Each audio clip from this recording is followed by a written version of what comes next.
Cinema के इतिहास में कई ऐसे पल आते हैं जब एक फिल्म किसी कलाकार की किस्मत ही नहीं बल्कि उसके पूरे करियर की दिशा बदल देती है। और हिंदी फिल्मों में जब कभी हम मिथुन चक्रवर्ती की ऊंचाइयों की बात करते हैं, उनके उस सफर की चर्चा करते हैं जिसने उन्हें फर्श से अर्श तक पहुंचाया, तो उस लिस्ट में कई बड़ी फिल्में आती हैं। लेकिन उस सुनहरी सूची को अगर कोई फिल्म पूरी करती है तो वह है प्यार झुकता नहीं, क्योंकि इस फिल्म के बिना मिथुन चक्रवर्ती की सुपरस्टारडम की कहानी अधूरी है। ये वह फिल्म थी जिसने न केवल उनकी इमेज को बदला बल्कि उनके नाम के आगे जुड़ी डिस्को डांसर और एक्शन हीरो वाली छवि को तोड़ते हुए ये साबित कर दिया कि मिथुन सिर्फ मारधार वाला डांसर ही नहीं बल्कि गहरे दर्द और मासूम रोमांस को स्क्रीन पर उतारने वाला बेमिसाल कलाकार भी है। और यह वही फिल्म है जिसे शायद ही कोई मिथुन फैन हो जिसने न देखी हो या जिसके दिल में इसके गाने अनगिनत बार न गूंजे हो, क्योंकि यह फिल्म शुरू से अंत तक सिर्फ कहानी नहीं बल्कि एक एहसास बन गई थी। फिल्म की रिलीज 11 जनवरी 1985 को बीएमबी प्रोडक्शंस के बैनर तले हुई थी। निर्माता थे केसी बोकरिया और निर्देशक थे विजय सरदाना, जिनका नाम उस दौर में उतना बड़ा नहीं था, लेकिन इस फिल्म ने उन्हें भी एक अलग पहचान दी। विजय सरदाना ने इससे पहले चोर के घर चोर, 100 दिन सास के, एक चिट्ठी प्यार भरी और अधिकार जैसी फिल्मों का निर्देशन किया था। कहानी, संवाद और पटकथा लिखी थी एस.एम. बिहारी और विमल मुखर्जी ने और फिल्म की कुल लंबाई थी 2 घंटे 18 मिनट, जिसमें एक एक फ्रेम भावनाओं, संगीत, रिश्तों और टकरावों से भरा हुआ था। फिल्म में मिथुन चक्रवर्ती के साथ पद्मिनी कोल्हापुरे, डेनी डेंजोनपा, बिंदु असरानी, मनमोहन कृष्णा जैसे कलाकार थे जिन्होंने अपने किरदारों को यादगार बना दिया। फिल्म को संगीत दिया था लक्ष्मीकांत प्यारेलाल की जोड़ी ने और इसके गाने तो जैसे रिलीज के साथ ही लोगों की जुबान पर चढ़ गए थे। लता मंगेशकर, कविता कृष्णमूर्ति, अनुराधा पौडवाल और शब्बीर कुमार ने अपनी आवाज से इस फिल्म को एक अमर दर्जा दिया। और यह वही फिल्म है जिसमें तुमसे मिलकर ना जाने क्यों का 3 अलग अलग वर्जन रखा गया था, जिन्हें सुनकर दर्शकों को लगता ही नहीं था कि संगीत का जादू कितना गहरा चला गया है। इसके अलावा चाहे लाख तूफान आए, दिल मत जानी, तुम्हें अपना साथी बनाने से पहले जैसे गीत उस दौर के प्रेमियों की धड़कन बन चुके थे। लेकिन दिलचस्प बात यह है कि यह विशाल सफलता,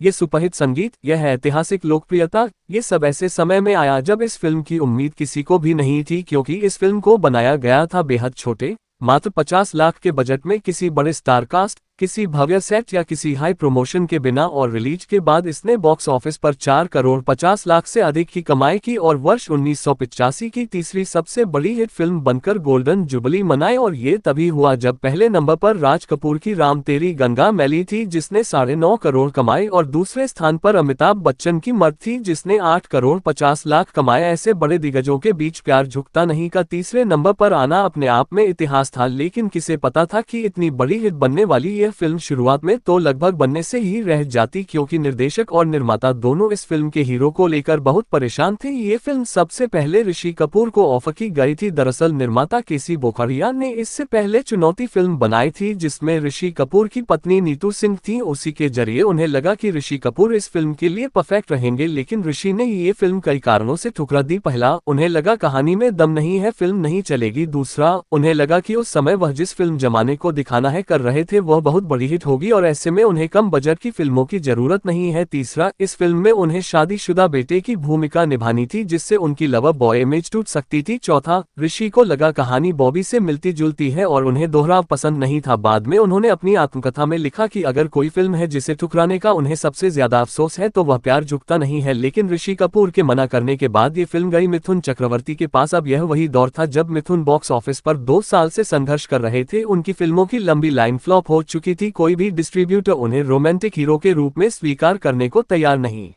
लोग कहते थे कि मिथुन डार्क स्किन है, उन्हें सिर्फ एक्शन और डांस में देखना पसंद किया जाएगा, लेकिन रोमांटिक हीरो असंभव। लेकिन मिथुन ने जब ये स्क्रिप्ट सुनी तो उन्होंने कहा, मैं ये फिल्म जरूर करूंगा। और यह फैसला उनकी जिंदगी का सबसे बड़ा टर्निंग पॉइंट बन गया। लेकिन शूटिंग शुरू होते ही फिल्म को परेशानी ने घेर लिया। पद्मिनी कोल्हापुरे अचानक बीमार पड़ गई, शेड्यूल खिसकने लगे, बजट बढ़ने लगा और जब फिल्म बनकर तैयार हुई तो कोई भी इसे अपनी थिएटर चेन में लगाने को तैयार नहीं था। हर डिस्ट्रीब्यूटर का यही कहना था, मिथुन रोमांटिक फिल्म में नहीं चलेंगे, पद्मिनी की फिल्में भी फ्लॉप हैं, निर्देशक का नाम भी बड़ा नहीं है, निर्माता को भी कोई नहीं जानता। और जब फिल्म रिलीज होने वाली थी उससे ठीक पहले दिल्ली और पंजाब में इंदिरा गांधी की हत्या के बाद दंगे शुरू हो गए थे, थिएटर बंद हो गए थे, कारोबार रुक गया था, लेकिन केसी बोकरिया पीछे नहीं हटे। उन्होंने खुद फिल्म रिलीज करने का फैसला किया और यहीं से शुरू हुआ वह चमत्कार जो आज भी हिंदी सिनेमा में मिसाल बन चुका है। फिल्म रिलीज हुई और पहले ही हफ्ते में थिएटर में इतनी भीड़ उमड़ी कि लोगों को समझ नहीं आ रहा था कि आखिर यह क्या हो गया है। लोग गाने सुनकर रो रहे थे, कहानी देखकर भावुक हो रहे थे और हर तरफ एक ही आवाज थी,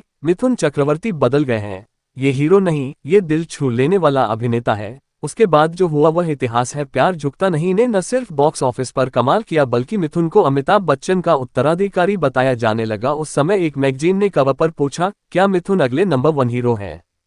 क्योंकि अमिताभ राजनीति में जा चुके थे, धर्मेंद्र, जितेंद्र की उम्र ढल चुकी थी, अनिल कपूर, जैकी श्रॉफ नए थे, ऐसे में एकमात्र नाम चमक रहा था मिथुन चक्रवर्ती। और उसी साल उन्होंने लगातार 3 हिट फिल्में दी, प्यार झुकता नहीं, प्यारी बहना और गुलामी। इसके बाद हर निर्माता निर्देशक उनको साइन करना चाहता था और मिथुन पहली बार एक्शन स्टार नहीं बल्कि इमोशनल और रोमांटिक हीरो बनकर उभरे। लेकिन इस फिल्म ने केवल मिथुन को सफलता नहीं दी, पद्मिनी कोल्हापुरे के साथ उनकी जोड़ी सुपरहिट हो गई। लोग इन्हें साथ देखने के लिए बेताब रहते थे। शूटिंग के दौरान दोनों खूब लड़ते झगड़ते थे और मजाक मस्ती में दिन निकलते थे। कई मैगजीन ने उनके अफेयर की खबरें तक छाप दी थी, लेकिन दोनों ने हमेशा कहा ये सिर्फ दोस्ती है और कुछ नहीं। मिथुन खुद कहते थे, पद्मिनी मेरी लकी स्टार है। इस फिल्म ने निर्देशक विजय सरदाना के करियर में भी नई जान फूंक दी, क्योंकि इससे पहले उनकी फिल्में रिलीज होने में अटक रही थी और प्यार झुकता नहीं की अप्रत्याशित सफलता के बाद उनके पास फिल्मों की लाइन लग गई और उनके भाई फिल्मकार वृक्ष पर भी इसका सकारात्मक प्रभाव पड़ा। अब बात करते हैं फिल्म की सबसे बड़ी ताकत, इसके संगीत की, क्योंकि अगर कहानी ने लोगों का दिल छुआ तो गानों ने उसे अमर बना दिया था। खास बात यह है कि प्यार झुकता नहीं न सिर्फ 1985 की सबसे लोकप्रिय एल्बम बनी बल्कि टी सीरीज जैसी कंपनी के खड़े होने की बड़ी वजह भी रही। गुलशन कुमार उस समय सुपर कैसेट्स नाम से पायरेटेड कॉपी बेचते थे, लेकिन पहली बार उन्हें एक बड़ी फिल्म का म्यूजिक मिला और वह था प्यार झुकता नहीं। केसी बोकरिया 11 लाख में यह म्यूजिक एक दूसरी कंपनी को बेचने जा रहे थे, तभी टी सीरीज ने 11,25,000 का ऑफर दे दिया और यह फिल्म उनकी किस्मत बन गई। फिल्म के कैसेट्स ने रिलीज के कुछ महीनों में 11 लाख से ज्यादा की बिक्री पार कर ली और टी सीरीज देश की नंबर 1 म्यूजिक कंपनी बन गई। लेकिन इस संगीत के पीछे एक दिलचस्प कहानी और है। लक्ष्मीकांत प्यारेलाल पहले इस फिल्म के लिए दूसरा गाना बना रहे थे, लेकिन केसी बोकरिया को वह पसंद नहीं आया। उन्होंने कहा, शिवरंजनी राग पर कुछ बनाए और बस यहीं से जन्म हुआ तुमसे मिलकर न जाने क्यों का जो पाकिस्तानी फिल्म आईना के गीत मुझे दिल से न भुलाना से प्रेरित था। सिर्फ यह एक गीत नहीं बल्कि इस फिल्म का बैकग्राउंड को भी कई जगह उसी फिल्म से प्रभावित था, क्योंकि प्यार झुकता नहीं असल में 1977 की सुपरहिट पाकिस्तानी फिल्म आईना का रीमेक थी और यह बात ऋषि कपूर भी जानते थे, इसलिए उन्होंने फिल्म छोड़ी थी। लेकिन आईना की तरह ये फिल्म भी भारत में सुपरहिट हुई और कई जगह इसने 25 से 50 हफ्ते पूरे किए। अब अगर हम इस फिल्म के कुछ और दिलचस्प किस्सों की बात करें तो सबसे अनोखा किस्सा है उस बच्चे का जिसने पद्मिनी के बेटे का रोल निभाया था, जिसे मास्टर विक्की के नाम से क्रेडिट दिया गया। वह लड़की थी जिसे कुछ फिल्मों में लड़के और कुछ फिल्मों में लड़की के रोल मिलते थे।